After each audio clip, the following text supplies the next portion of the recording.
poquito más de una década que llegan a lugares como Michoacán. Tienen apenas 12, 15 años que se empiezan a consolidar cuerpos académicos, que se empiezan a consolidar programas de investigación a nivel posgrado, que se empieza en cierta medida a impulsar las áreas de posgrado en Michoacán. Y eso si estamos hablando de aquí de Morelia. Hay que ver en las universidades que están alrededor en las regiones, ¿no? Entonces sí tenemos que estamos en desventaja, estamos frente a una desventaja en relación a, pues primero, a las universidades que concentran los recursos y segundo, a todas estas estrategias que les mencionaba que ya se vienen implementando a nivel internacional y que evidentemente han ido ganando terreno, se han ido abarcando más países. Y bueno, hay una propuesta que viene en un cuadro al cual tendrán acceso y que habla de cuáles son estos componentes de la internacionalización, y hay todo un desglose que se divide principalmente en qué tipo de actividades se deben de realizar al interior de las universidades y qué tipo de actividades se realizan al exterior de las universidades.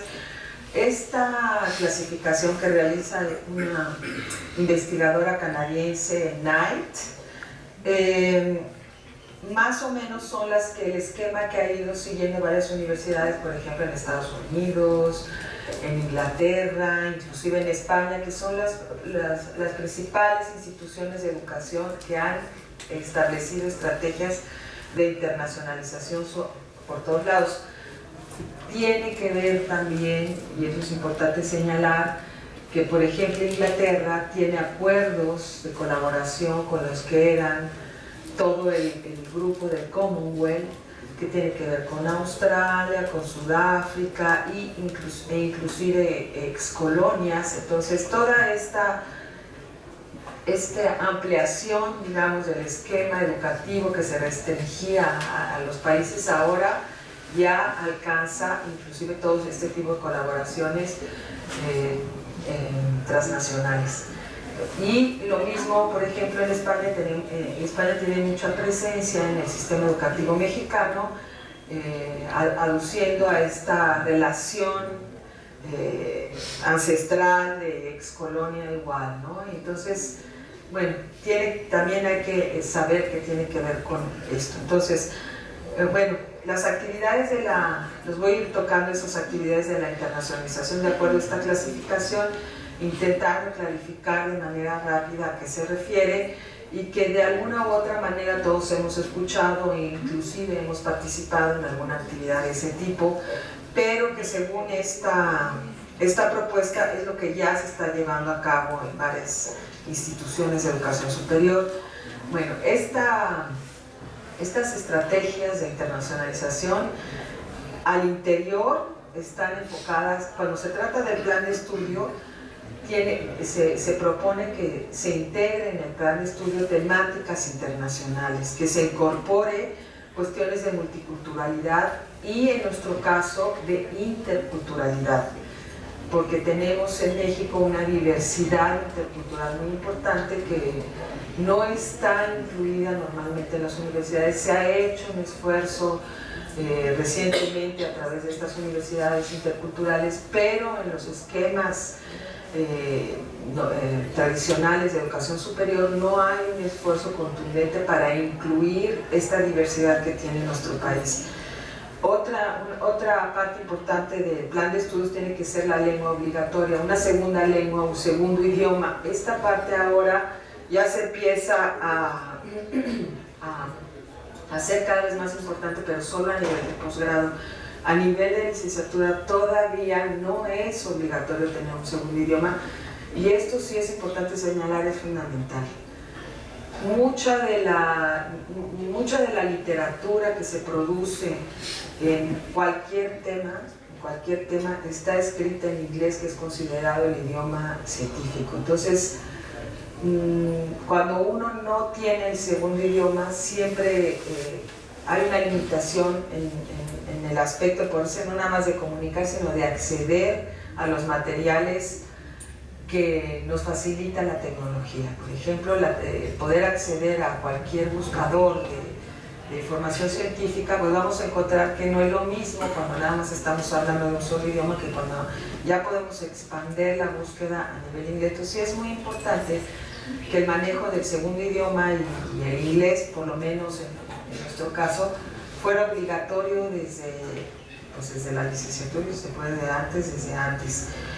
Que se integre en los esquemas, en los planes de estudio, los estudios regionales y locales, que vuelven nuevamente esta idea de la interculturalidad y la multiculturalidad como parte de los estudios, y lo que ahora se está manejando mucho como diplomas conjuntos, es decir, que hay esta modalidad de que si hago un estudio que sea reconocido mi diploma tanto en mi universidad como en otra en la que se ha llevado un programa de estudio conjunto.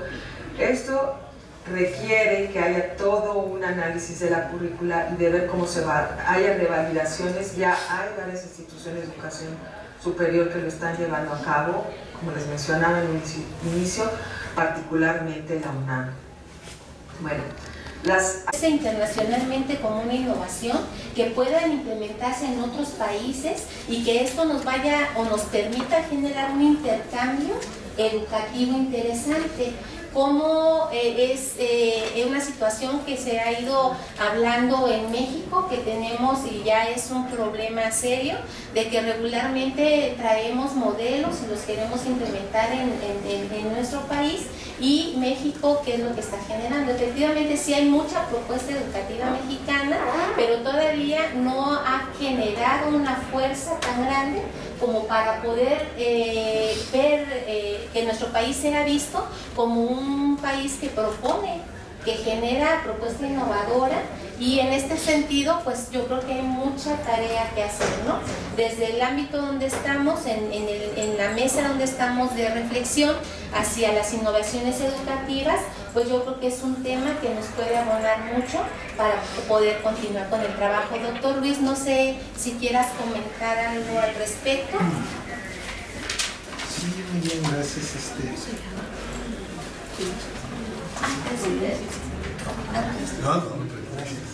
Bueno, recupero yo de la ponencia aspectos muy importantes, ¿sí?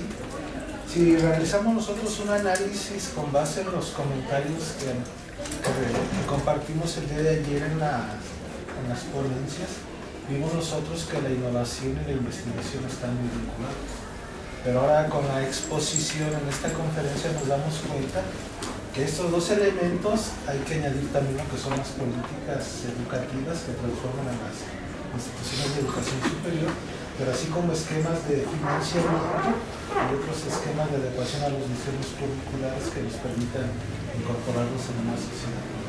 Son áreas de oportunidades hacia las cuales debemos de migrar nosotros de forma completa.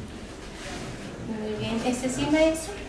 Yo quería agregar un comentario que me parece pertinente, porque con el doctor Luis tuvimos alguna experiencia de internacionalización de la educación superior con Canadá y Estados Unidos en el 96.